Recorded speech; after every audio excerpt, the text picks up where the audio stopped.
대구시의 달서천 하수관로 민간투자 사업이 예비타당성 조사 면제를 받았습니다. 이 사업은 금호강 1급수 프로젝트의 핵심 과제인데요. 다른 지역에 비해서 사업비가 10배 이상으로 들어서 예타조사 면제가 쉽지 않을 것이라는 우려와 전망이 있었습니다. 그간의 대구시의 적극적인 노력과 설득 끝에 예타 면제를 받아내고 민간 사업자 모집에 나섰습니다.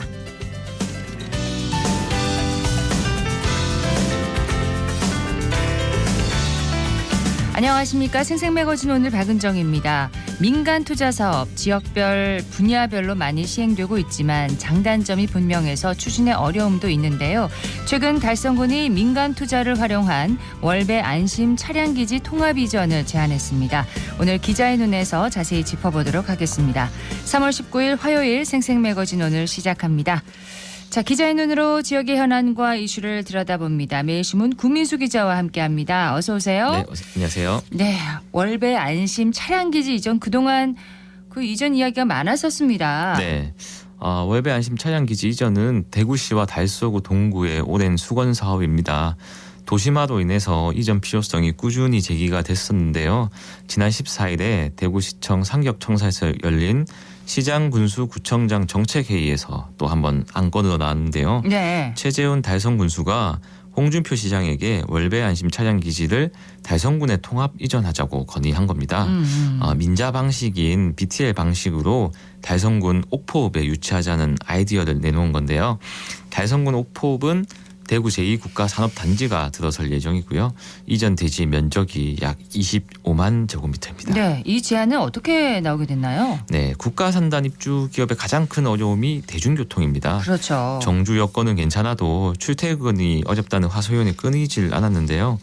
제2국가산단까지 조성이 되면 도시철도 1호선 수요가 증가할 텐데 차량 기지를 옥포로 옮기고 도시철도 1호선을 옥포까지 연장하면 제2국가산단에 큰 도움이 될 것 같다는 구상입니다. 네.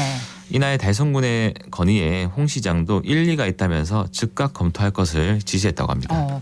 그동안 이제 차량기지 이전 사업 얘기는 계속 말이 나왔었는데 실질적으로 이제 추진이 좀 더딘 상황이었어요. 네, 월배 차량기지는 1997년 도시철도 1호선 개통과 함께 조성됐습니다. 당시 사업 배경을 좀 짚어보자면요. 차량기지 이전은 2000년대 들어서 월배 지역의 택지 개발이 활발해지면서 이 지역 주민들의 수건 사업이 됐습니다. 예. 이 전동차 소음 등의 이유로 차량기지를 이전해달라는 주민 요구가 빗발친 건데요. 이후에도 차량기지 이전은 지역 정치권의 단골 공약이었습니다.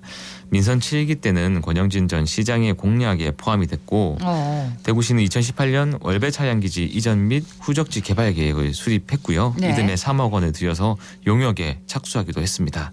21년에 용역 결과가 나왔는데 월배 차량기지를 동구의 안심 차량기지로 통합 이전하는 방안이 타당성이 있다 이런 결론이 나왔습니다. 이때 동구 주민들의 극심한 반발에 부딪혀서 결국 무산이 됐고요. 그렇습니다. 그러다가 지난해 월배 차량기지 이전 사업 타당성 조사 용역에서 사업성이 낮다는 용역 결과가 나와서 차량기지 이전 사업은 장기 현안으로 밀린 상태입니다. 그런데 이번에 이제 이렇게 달성군이 제안을 하게 된 겁니다. 네. 자, 이 제안을 두고 지역 정치권에서 좀 환영하는 입장이겠네요. 네, 대체로 긍정적인 분위기입니다. 아무래도 총선을 앞둔 점에서도 표심을 신경 쓸 수밖에 없을 텐데요. 네. 월배 안심 차량 기지가 있는 지역구인 윤재혁 국민의힘 원내대표와 강대식 국회의원은 이번 총선 공약으로 차량 기지 이전을 채택할 예정입니다. 달성군이 지역구인 추경호 국회의원도 본인의 총선 공약은 물론 국민의힘 대구시당 공약으로 월배 안심 차량기지 달성군 통합 이전을 적극 추진할 방침입니다. 네. 자, 이번 제안으로 이제 이해관계 당사자잖아요. 네. 달서구 동구가 좀 환영하는 입장일 것 같습니다. 네. 동구청은 안심 차량기지 인근 주민들의 소음 민원 등 문제가 많았기 때문에 타 지역으로 이전한다면 찬성이라고 밝혔고요. 달서구청 역시 차량기지 통합 이전은 찬성하는 한편 후적지 개발에 주민들의 요구를 꼭 반영해달라고 했습니다. 네. 대구시도 긍정적인 입장이지만 달성군이 요구한 도시철도 1호선 연장안은 대구시 단독으로 결정할 사안은 아니라고 했습니다. 국토교통부와 협의를 거쳐야 하기 때문에 사업 타당성과 재정 여건을 두루 살펴보겠다고 했습니다. 사업 타당성, 재정 여건은 구체적으로 어떤 걸 말하는 건가요? 네, 조금 더 디테일하게 좀 살펴보자면 오는 2027년 완공될 예정인 대구 산업선 철도 예정 구간과 도시철도 1호선 연장 구간이 중첩이 됩니다. 네. 이것도 해결해야 할 과제로 꼽힙니다.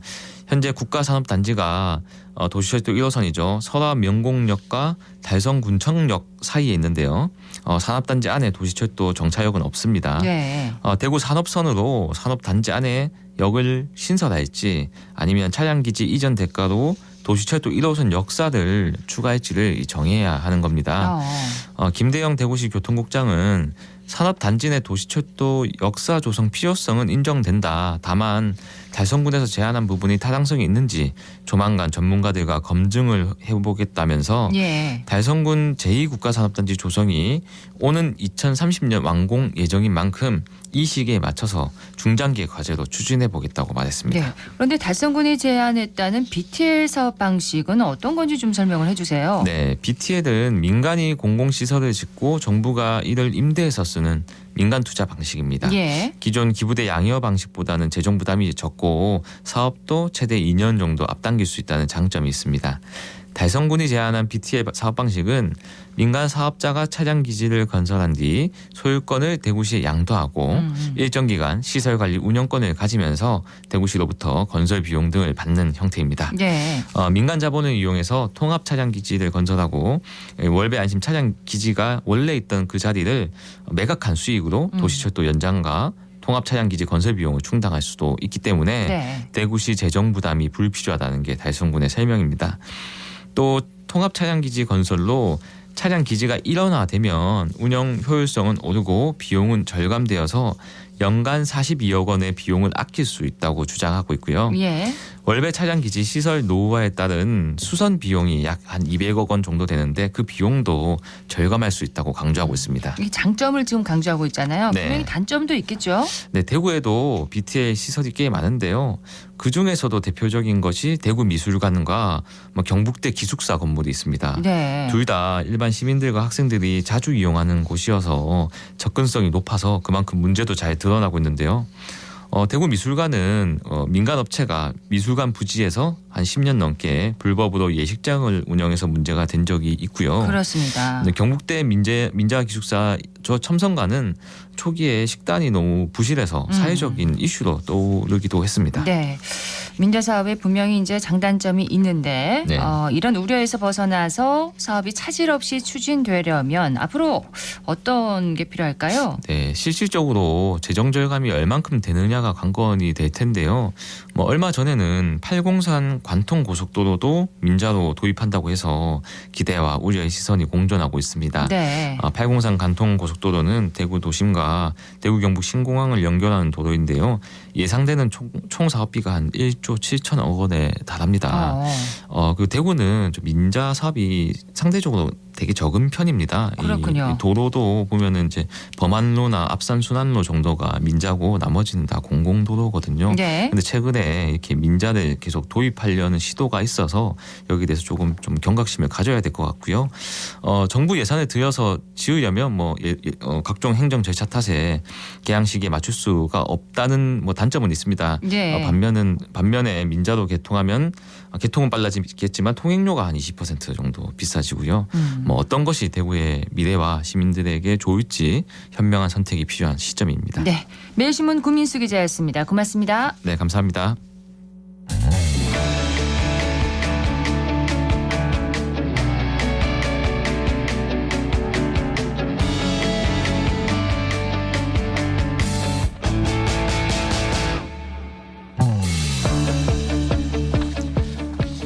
생생매거진 오늘 함께하고 계십니다. 지역의 가치와 경제를 살리는 창업가들을 위한 시간입니다. 레벨업 세종경영연구소의 이충구 대표와 함께하겠습니다. 대표님 어서 오세요. 네, 반갑습니다. 네, 오늘 레벨업 시켜주실 내용은 뭔가요?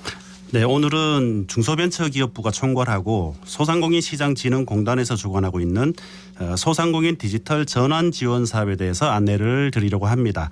정식 지원 사업명은 스마트 상점 기술 보급 사업입니다. 네, 이 사업은 어떤 사업입니까?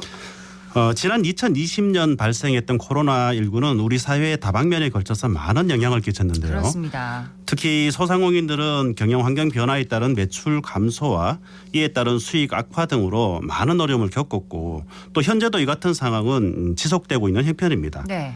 일선 현장에서는 이제 현재 상황이 코로나19가 진행되던 시점보다 더욱 어려움이 가중되고 있다라고 인식하고 있을 정도죠. 이러한 시장 상황 하에서 소상공인의 어려움에 적극 대응을 위해 소상공인 사업장에 스마트 기술을 접목하여 소상공인의 디지털 전환을 지원하고 자생력과 경쟁력 강화를 유도하는 것을 목적으로 하는 사업이 바로 스마트 상점 기술 보급 사업이다라고 할 수 있습니다. 그렇군요. 이 사업의 대상은 그럼 뭐 소상공인들이 다 대상이 되나요? 네, 소상공인 기본법 제2조에 따른 소상공인은 누구나 참여가 가능합니다. 예. 보통 소상공인은 업종별 매출 기준과 상시 근로자 요건을 근거로 자격을 판단하고 있는데요. 매출 기준은 뭐 대표적인 업종인 일반 음식업, 서비스업인 경우에는 연매출 기준으로 평균 10억 원 이하, 네. 그리고 도소매 업종은 50억 원 이하면 소상공인의 범주에 포함이 되고요. 상시 근로자의 경우 광업, 제조업, 건설업, 운수업은 10인 미만, 그 외에 우리가 흔히 보는 대부분의 업종들은 5인 미만인 경우에 소상공인에 해당된다라고 할 수 있습니다. 그렇군요. 이 소상공인들을 대상으로 하는 스마트 상점 기술 보급 사업 어떤 걸 지원하는 건가요? 네, 기본적으로 소상공인 사업장에 스마트 기술 도입을 위한 비용을 최대 1,000만 원 이내에서 지원을 하고 있는데요. 네. 유형에 따라 좀 세부적인 내용은 다릅니다. 일반형 스마트 상점이라고 하는 것은 경영 서비스 혁신을 위한 스마트 기술, 뭐 예를 들어서 스마트 미러라든가 3D 프린터, 키오스크 등의 어떤 기술 도입 지원을 해주고 있고 네. 국비 지원 금액 기준으로 최대 500만 원까지 지원을 받을 수 있고요. 미래형 스마트 상점은 로봇 기반 기술 도입, 즉 우리 서빙 로봇이라든지 요즘 자주 봅니다. 맞습니다. 네. 그리고 또 조리 로봇도 많이 있죠. 이런 조리 로봇 같은 것들을 지칭을 하고 있는데 상대적으로 고가의 설비라는 점을 감안해서 국비 지원 금액 기준으로 최대 1,000만 원을 지원받을 수 있습니다. 네. 추가로 이제 국비 지원금 외에 자기 부담금이라는 것이 있습니다. 이거는 소상공인의 유형이라든가 또 도입되는 스마트 기술의 종류에 따라서 조금 상이하게 적용이 되게 되겠습니다. 그러면 음식점에서 서빙 로봇을 저희가 자주 보는데 이렇게 지원을 받았을 수도 있겠네요. 네, 그렇죠. 그렇군요. 키오스크나 뭐 조리 로봇, 뭐 서빙 로봇 이렇게 설명을 해주셨는데 소상공인들이 활용할 수 있는 스마트 기술 이외에도 다양하겠죠? 네, 물론입니다. 보통 스마트 기술이라고 하면 청취자 여러분께서 다소 좀 생소하게 들리실 수 있겠지만은 사실 우리 일상에는 다양한 스마트 기술이 이미 도입되어서 운영되고 있다라고 할 수 있습니다. 네. 뭐 대표적으로 앞서 말씀드린 이제 로봇 기반 기술 같은 경우에 서빙 로봇, 조리 로봇 등은 최근에 이제 구인난이 굉장히 가중되는 영역에서 관심이 이제 증가하고 있는 기술이다라고 할 수 있고 네. 이런 로봇 기반 기술들은 향후 지속적으로 시장 수요의 증가가 예상이 되고 있습니다. 이제는 친숙해졌어요. 맞습니다. 네. 네, 그리고 이제 키오스크의 경우에는 터치 스크린 방식의 무인 주문 결제 단말기입니다. 보통 우리 카페라든가 패스트푸드점에서 가보시면 활용도가 굉장히 높은 기기입니다. 거의 일상화됐습니다. 그렇죠. 네. 근데 최근에 이 터치 스크린 같은 경우는 이제 소비자의 눈높이에 맞게 자동으로 이 스크린이 높낮이가 조절되는 등 장애인이라든가 노인들을 위한 배려프리 기반의 키오스크로도 진화를 이제 하고 있는 것이죠. 눈높이에 맞게 이렇게 이동하나요? 맞습니다. 상하로 이렇게 이동을 해서 주문이 용이롭게 이제 도와주죠. 장애인 여러분들이 또 맞습니다. 편리하게 이용하시겠네요. 네, 그렇죠. 또 노약자분들은 이제 화면이든 뭐 텍스트가 커진다라든지 이런 그렇죠. 것들도 계속 이제 텍스트 진화를 하고 있는 그러네요. 그런 상황입니다. 다음 테이블 오더 같은 경우는 우리 고객들이 테이블에 직접 앉은 채로 특정 제품을 주문하거나 결제까지 가능하도록 이제 지원하는 단말기인데 네. 일반적으로 음식 업종이라든가 주점 같은 데서 이제 활용도가 매우 높은 기기라고 할 수 있습니다. 역시 사용하고 있네요. 맞습니다. 네.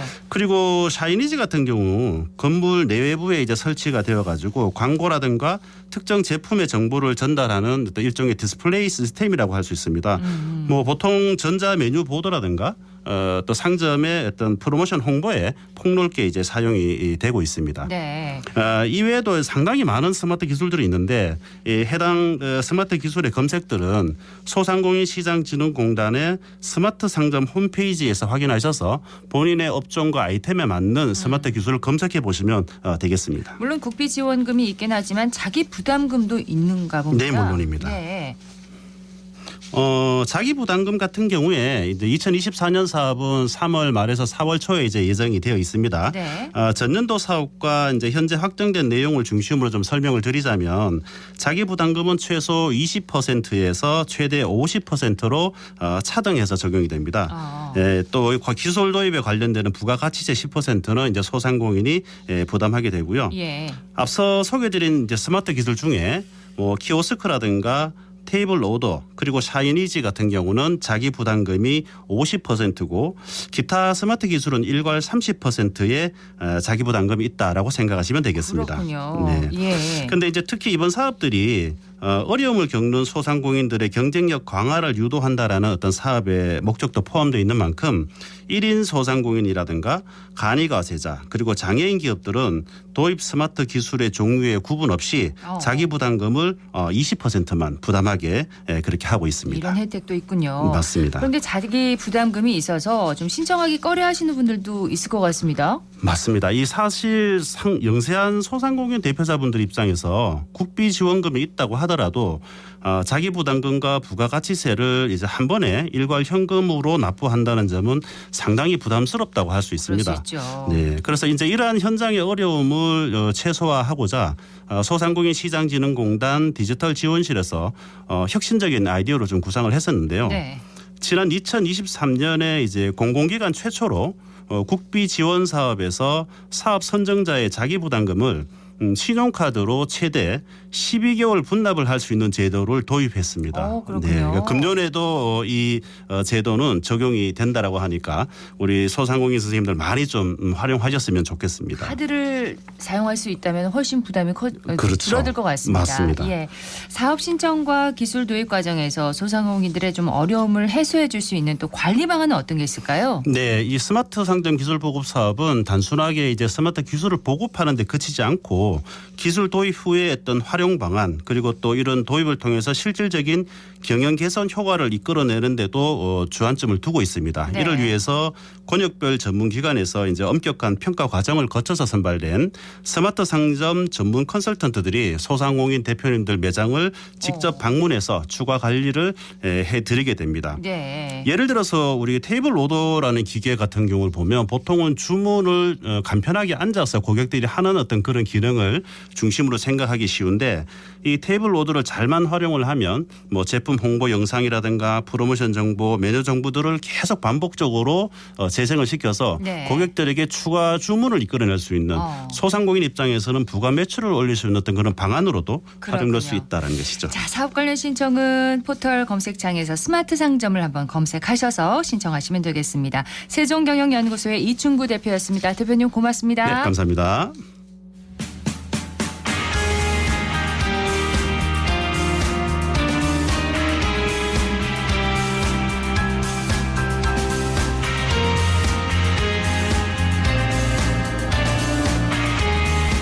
대구 서구의회가 악취저감 대책 특별위원회를 구성했습니다.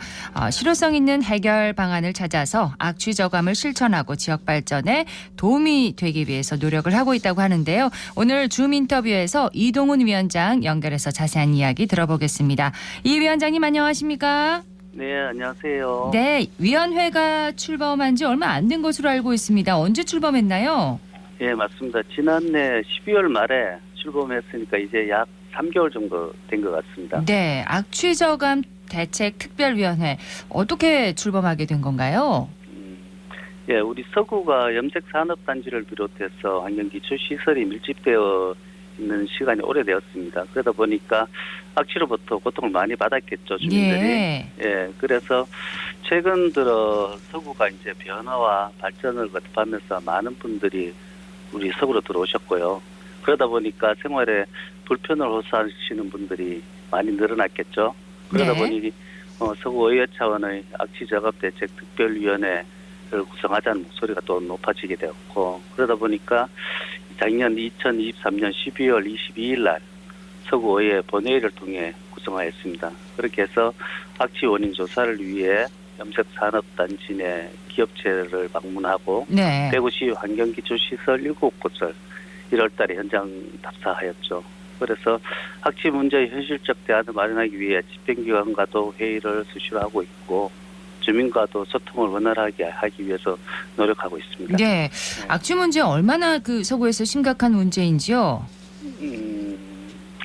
지난해 유독 민원이 좀 많아졌었거든요. 그렇습니다. 그게 재개발하고 재건축 사업으로 특리 뉴타운이 이제 들어서면서 아파트 입주민들이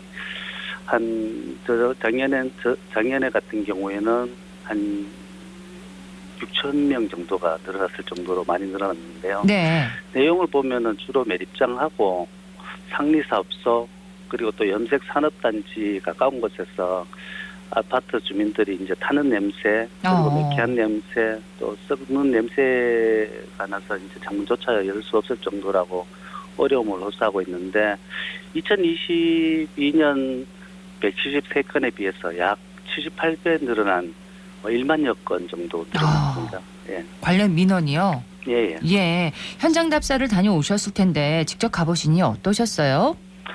보통 악취가 날씨하고 계절에 따라서 또 바람이 부는 방향에 따라서 서구에 미치는 영향이 다양합니다. 그러다 보니까 또 시설별 또 악취의 발생 장소와 지급하는 화학 물질 역시도 다양합니다. 네. 그러다 보니까 이제 명확한 악취 원인 파악을 위해서 저희들이 염색 산단하고 환기기초 시설을 현장 답사를 우선적으로 실시했는데요. 염색 산단의 경우 보면 대구시와 서구청에서 대기 오염 및 악취 저감 시설을 설치 지원해서 과거에 비해 볼 때는 상당히 저감은 되었습니다. 그렇지만 산업단지 내에 고유한 악취가 사라지지 않고 있다 보니 주민들은 보통 그래도 여전히 많이 느끼거든요. 예. 그런 상황이고 염색 산단 입주 기업 전반이 보통 보면은 전반에 서구 악취 고통에 공감하고 있긴 해요. 그렇지만 좀 더 적극적으로 악취 저감 노력에 최선을 다해야 한다고 생각하고 서구청에서도 집중 단속을 강화해서 좀 더 높은 대응이 필요하다고 생각합니다. 그렇군요. 그러니까 악취 저감 시설을 이제 설치를 해서 예전에 비해서는 어느 정도 좀 줄어들긴 했지만 악취 자체가 사라지지는 않은 거네요. 그렇다고 볼 수 있죠. 예. 그러다 보니까 보통 환경기초시설이 어딘가에 꼭 필요하거든요. 그렇죠. 그렇죠. 사실 필요한 부분인데 당연히 있어야 된다. 누구나도 다 인정합니다. 하는데 이 시설들이 네. 보통 이제 효율성을 고려하고 이렇게 하다 보니까 때로는 이제 처리 용량이라든가 이런 부분도 초과한 경우도 좀 많습니다. 네. 그러다 보니까 우리가 그렇게 가지고 당부도 하고 하긴 하는데 가끔씩 보면은 이제 시설들이 예산 절감이라든가 그리고 이제 그 목적을 위해서 악취 저감 필요한 시설들 설치가 또 미흡한 것이 또 보이더라고요. 네. 그래서 이제 저희들 현장에 가서 이제 예산 확보도 좀 하고 개선도 요청을 좀 하고 있는 부분도 많습니다. 네. 그렇게 하고 또 저희들이 또 주민들이 또 체감할 수 있는 수준에서 벗어나고 있는데 그렇게 하지 못하게 하기 위해서 많은 부분에 대해서 또 얘기도 하고 있으며 또 저희들이 또 이제 이런 기초 시설들 같은 경우에도 보면은 조기 이전하고 지화하는 것에 대한 논의가 이루어지고 있잖아요. 네. 예, 그러다 보니까 이런 부분들도 좀 더 빨리 진행될 수 있도록 주민들의 의견도 함께 전달하고 빨리 추진될 수 있도록 우리 그런 필요성에 대해서 또 강조도 하고 있습니다. 예. 지난해 말에 염색산업단지를 군위군으로 2030년까지 이전한다 이런 발표도 있었는데 이 추진 계획에 대해서는 어떻게 생각하시나요? 네. 아시는 바와 같이 사실 대구시에서 2023년도 3월에 대구 염색산업단지 이전 기본계획 및 타당성 검토 용역에 착수해가지고 예. 오는 5월에 결과를 이제 준비하고 있습니다. 그러나 대부분의 정책 연구 영역이 사실 그러하듯이 주민의 의견이 반영된 비율이 좀 낮은 부분이 있어요. 네, 그러다 보니까 대구시의 이런 타당성 용역 결과를 좀 저희들이 좀 자세히 살핀 후에 네. 염색 산단 이전에 지연되지 않도록 독려하고 그리고 후적지 개발에 있어서도 서구 주민의 의견이 반영되도록 요청할 계획입니다. 예. 윤 대통령이 민생토론회에서 악취 문제에 신속한 대책을 마련하겠다 이렇게 밝혔는데 정부의 실질적인 지원에 대한 기대감이 커지고 있는 상황입니다. 어떻습니까? 네, 맞아요.